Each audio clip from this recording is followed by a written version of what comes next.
PM મોદીનું સંબોધન સાંભળીએ। उत्तराखंड के राज्यपाल लेफ्टिनेंट जनरल सेवानिवृत्त गुरमीत सिंह जी,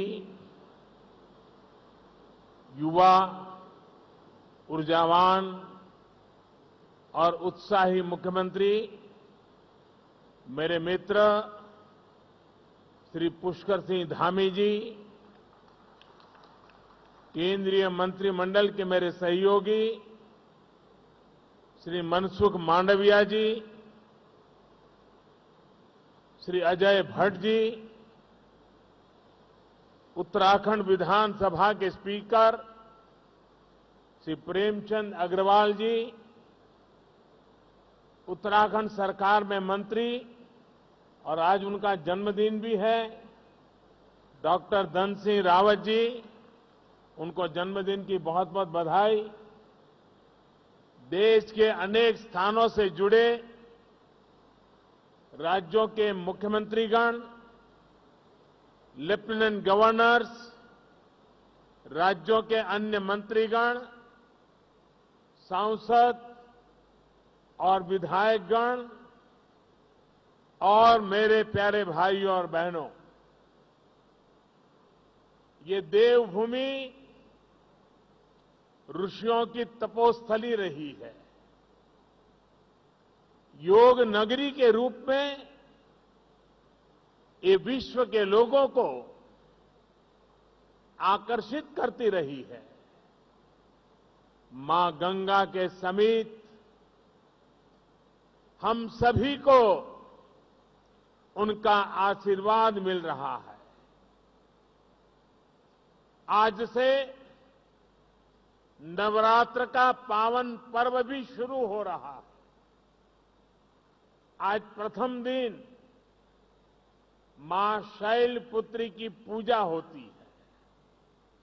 मां शैलपुत्री हिमालय पुत्री है और आज के दिन मेरा यहां होना, यहां आकर इस मिट्टी को प्रणाम करना, हिमालय की इस पवित्र धरती को प्रणाम करना, इससे बड़ा जीवन में कौन सा धन्य भाव हो सकता है। और मैं आज जब उत्तराखंड आया हूं तो एक विशेष रूप से भी बधाई देना चाहता हूं, क्योंकि इस बार टोक्यो ओलंपिक में ये देवभूमि ने भी अपना झंडा गाड़ दिया है और इसलिए आप सब अभिनंदन के अधिकारी हैं।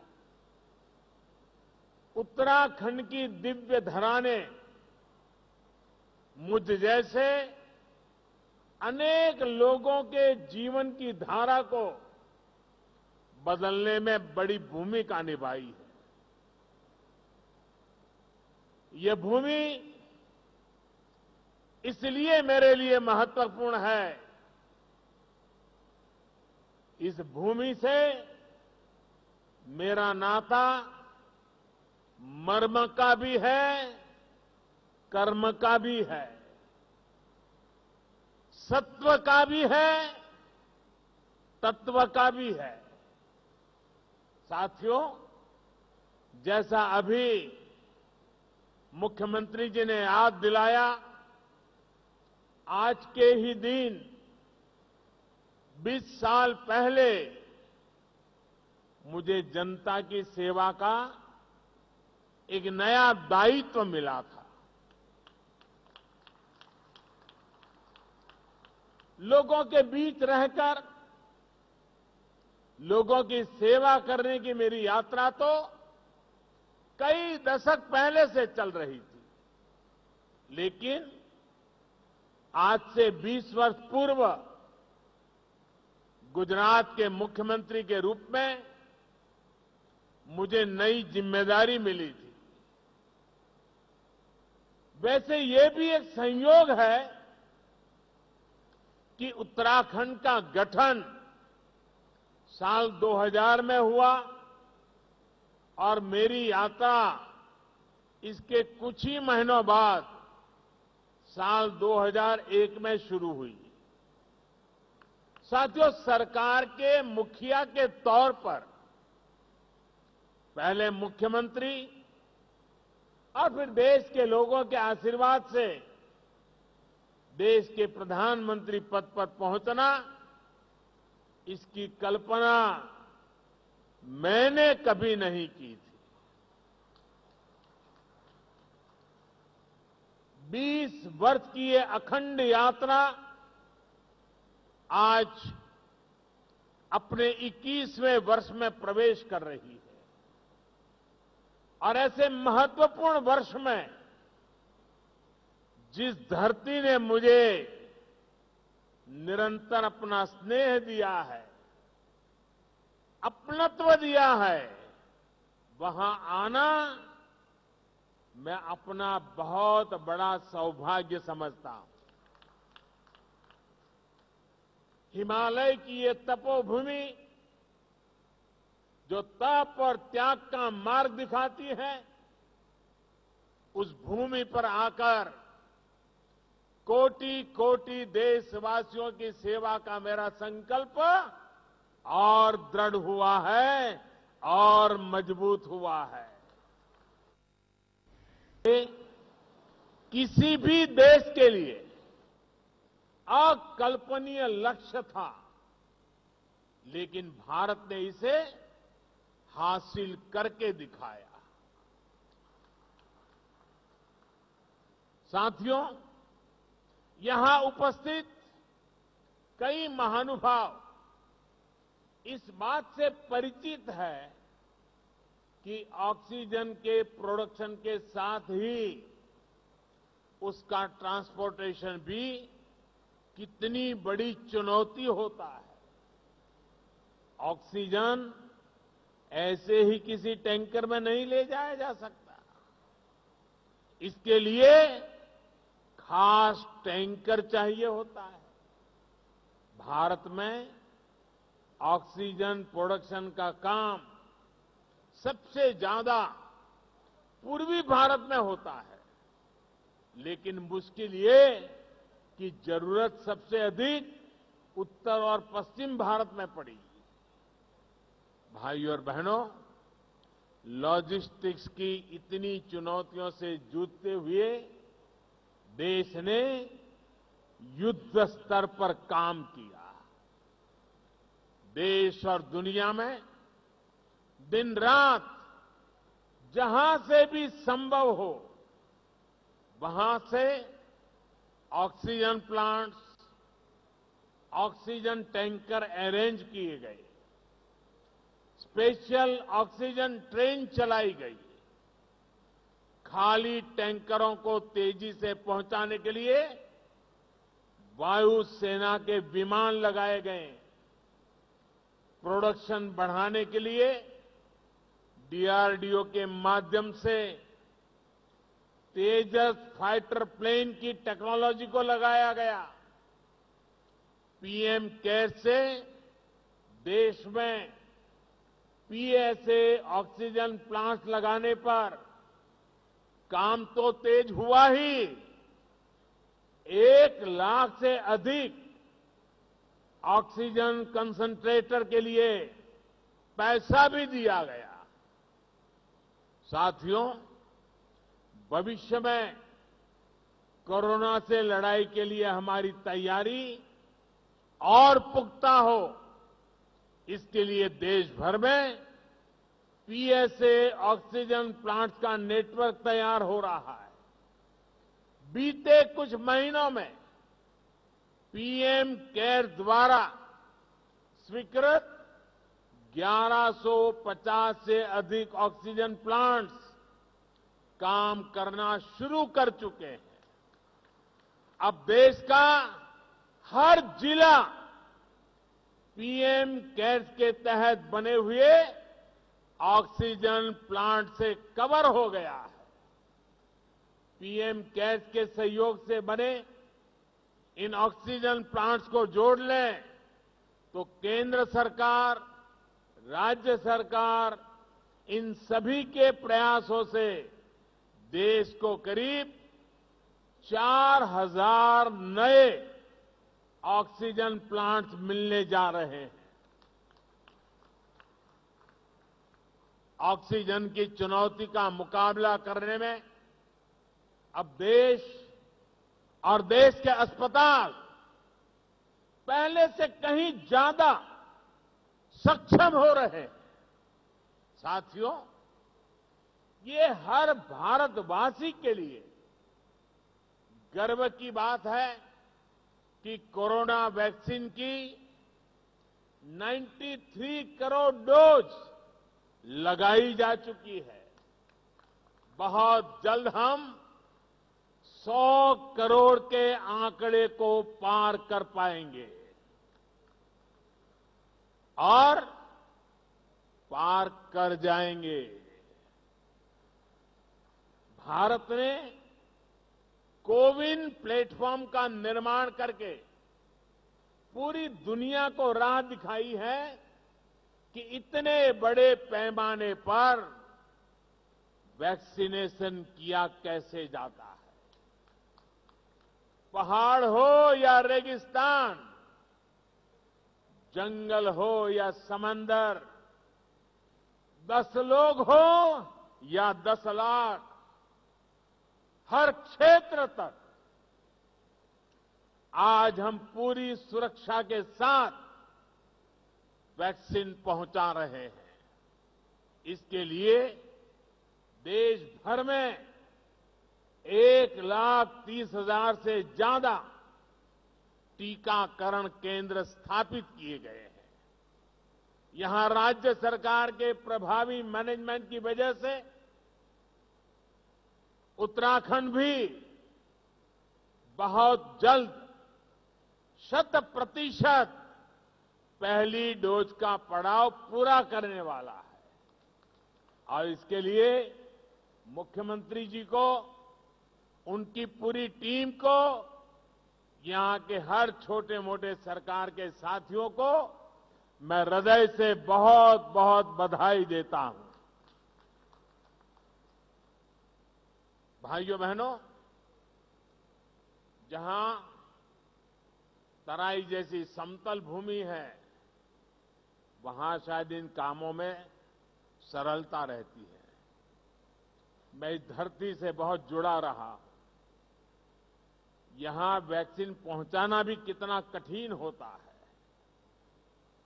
हिमालय के पहाड़ों के उस पार पहुंच करके लोगों के पास जाना कितना कठिन होता है, ये हम भली भांति जानते हैं। उसके बावजूद भी इतनी बड़ी सिद्धि प्राप्त करना वाकई आप सब अभिनंदन के अधिकारी हैं। भाइयों और बहनों, 21वीं सदी का भारत जनता की अपेक्षाओं, जनता की आवश्यकताओं का पूर्ण समाधान करते हुए ही आगे बढ़ेगा। आज सरकार इस बात का इंतजार नहीं करती कि नागरिक उसके पास अपनी समस्याएं लेकर आएगा तब कोई कदम उठाएंगे।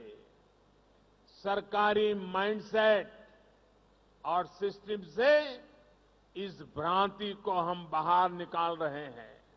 अब सरकार नागरिक के पास जाती है। गरीबों को पक्का घर हो, बिजली, पानी, शौचालय और गैस कनेक्शन हो, 80 करोड़ से अधिक लोगों को मुफ्त राशन हो, किसानों के बैंक खाते में सीधे हजारों करोड़ रुपए भेजने हो, पेंशन और बीमा की सुविधा हर भारतीय तक पहुंचाने के प्रयास हो, जनहित के ऐसे हर लाभ इसी वजह से तेजी से सही हकदार तक पहुंचे हैं। साथियों, स्वास्थ्य के क्षेत्र में भी भारत इसी अप्रोच से आगे बढ़ रहा है।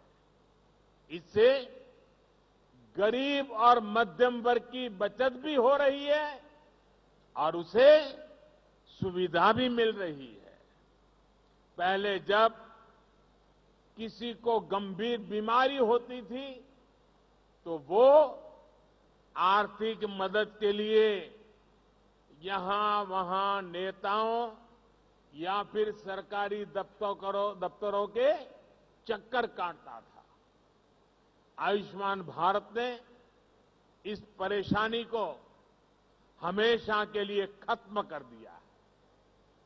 अस्पताल के बाहर लंबी लाइनों, इलाज में होने वाली देरी, मेडिकल हिस्ट्री का अभाव, इस वजह से कितने ही लोग परेशान होते रहे। अब आयुष्मान भारत डिजिटल मिशन, इससे पहली बार इसका समाधान करने का प्रयास भी शुरू हुआ है। साथियों, छोटे छोटे उपचार के लिए बीमारी के दौरान रूटीन चेकअप के लिए बार बार आना जाना कितना मुश्किल होता है, ये उत्तराखंड के लोगों से बेहतर कौन समझ सकता है। लोगों की इस मुश्किल को दूर करने के लिए अब ई संजीवनी ऐप की सुविधा दी गई है। इससे गांव में अपने घर पर बैठे बैठे मरीज शहरों के अस्पतालों में डॉक्टर से कंसल्टेशन ले रहे हैं। इसका लाभ अब उत्तराखंड के लोगों ने भी उठाना शुरू किया है। भाई और बहनों, स्वास्थ्य सुविधाएं सभी तक पहुंचाने के लिए लास्ट माइल डिलीवरी से जुड़ा एक सशक्त हेल्थ इंफ्रास्ट्रक्चर भी बहुत जरूरी होता है। 6-7 पहले तक सिर्फ कुछ राज्यों तक ही एम्स की सुविधा थी। आज हर राज्य तक एम्स पहुंचाने के लिए काम हो रहा है। 6 एम्स से आगे बढ़कर 22 एम्स का सशक्त नेटवर्क बनाने की तरफ हम तेजी से आगे बढ़ रहे हैं। सरकार का ये भी लक्ष्य है कि देश के हर जिले में कम से कम एक मेडिकल कॉलेज जरूर हो। इसके लिए बीते 7 वर्षों में देश में 170 नए मेडिकल कॉलेज शुरू किए गए हैं। दर्जनों नए मेडिकल कॉलेज का काम जारी है।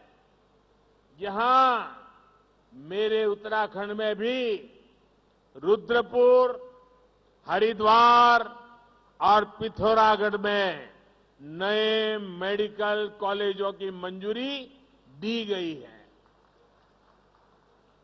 साथियों, उत्तराखंड के निर्माण का सपना अटल जी ने पूरा किया था।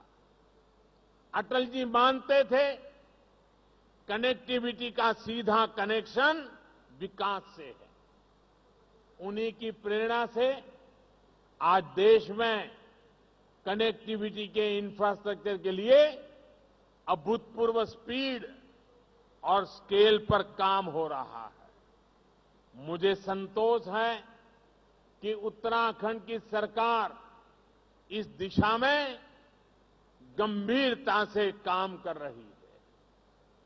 बाबा केदार के आशीर्वाद से केदार धाम की भव्यता को और बढ़ाया जा रहा है। वहां श्रद्धालुओं के लिए नई सुविधाएं विकसित की जा रही है। मैं भी कई बार ड्रोन कैमरा के माध्यम से इन कार्यों की प्रगति की समीक्षा करता रहता हूं। 4 धाम को जोड़ने वाली ऑल वेदर रोड पर काम तेजी से चल रहा है।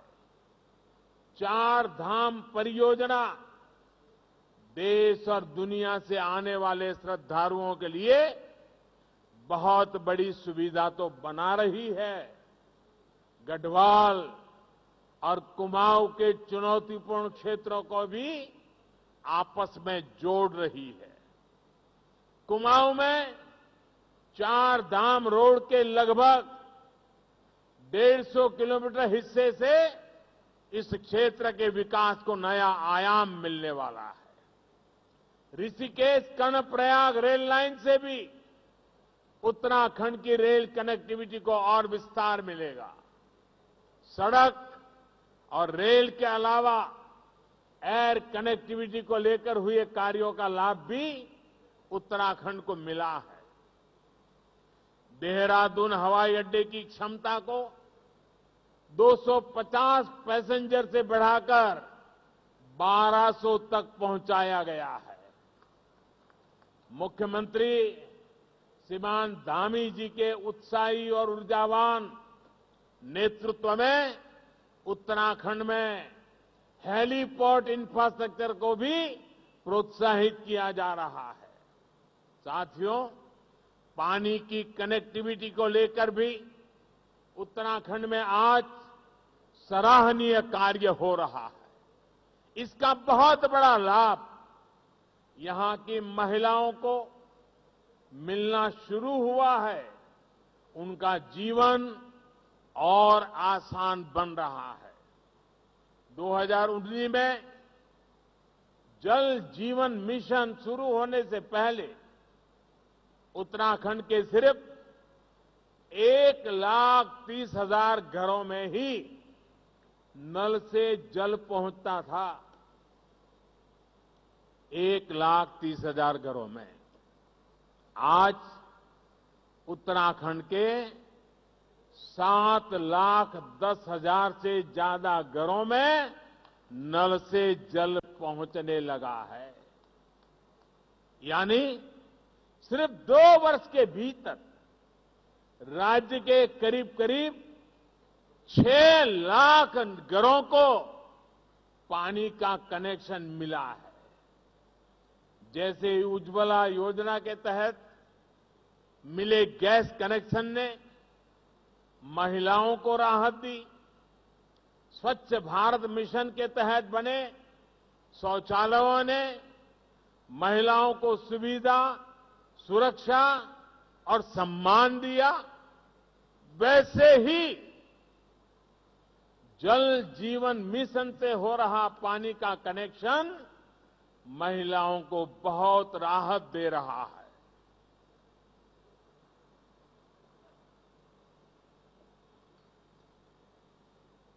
साथियों, उत्तराखंड की देश की सुरक्षा में बहुत बड़ी भूमिका है।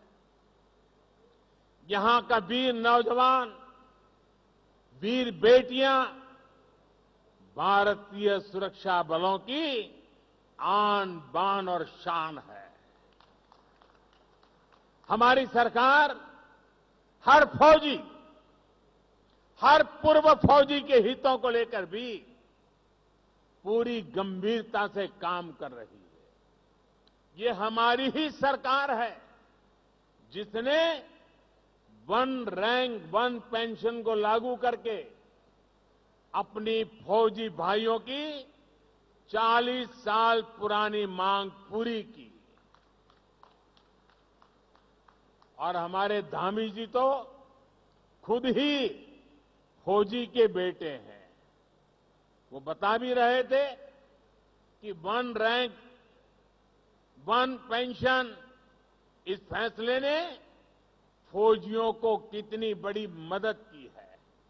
साथियों, ये हमारी ही सरकार है जिसने दिल्ली में नेशनल वॉर मेमोरियल बनाकर देश के वीर जवानों को श्रद्धांजलि अर्पित की है।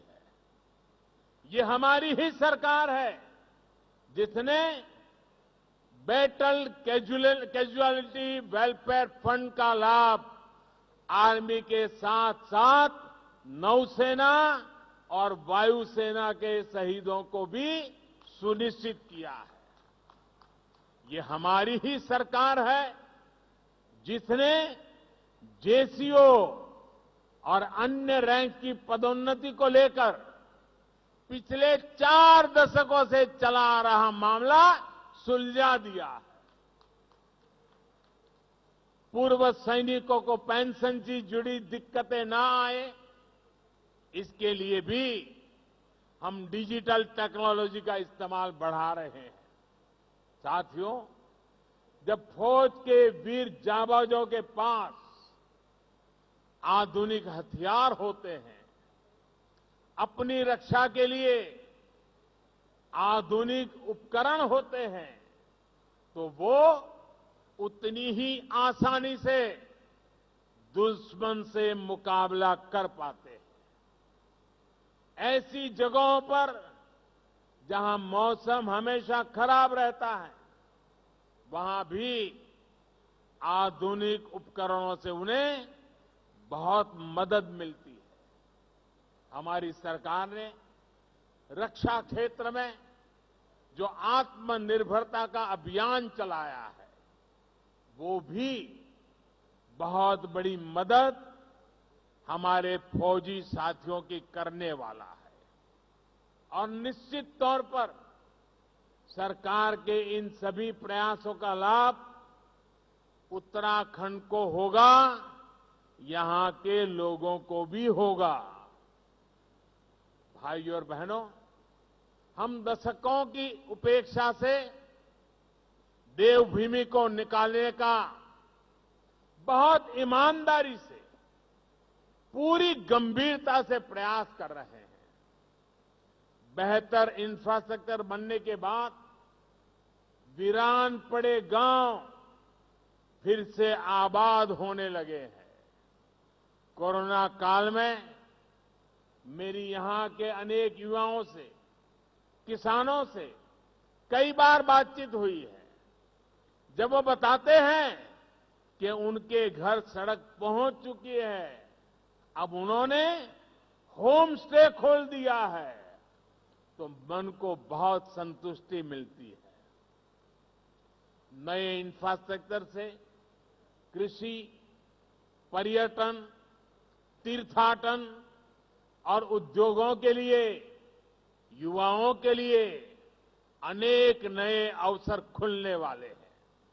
साथियों, यहां उत्तराखंड में युवा ऊर्जा से भरपूर उत्साही टीम है। अगले कुछ वर्ष में उत्तराखंड अपने गठन के 25 वर्ष में प्रवेश करेगा। उत्तराखंड को बहुत निकट भविष्य में 25 वर्ष होने वाले हैं। तब उत्तराखंड जिस ऊंचाई पर होगा, ये तय करने, उसके लिए जुट जाने का यही समय है, सही समय है। केंद्र में जो सरकार है, वो उत्तराखंड की इस नई टीम को पूरी मदद दे रही है। केंद्र और राज्य सरकार के साझा प्रयास यहां के लोगों के सपनों को पूरा करने का बहुत बड़ा आधार है। विकास का यही डबल इंजन उत्तराखंड को नई बुलंदी देने वाला है। बाबा केदार की कृपा से हम हर संकल्प को सिद्ध करें, इसी कामना के साथ आप सभी को बहुत बहुत शुभकामनाएं। धन्यवाद।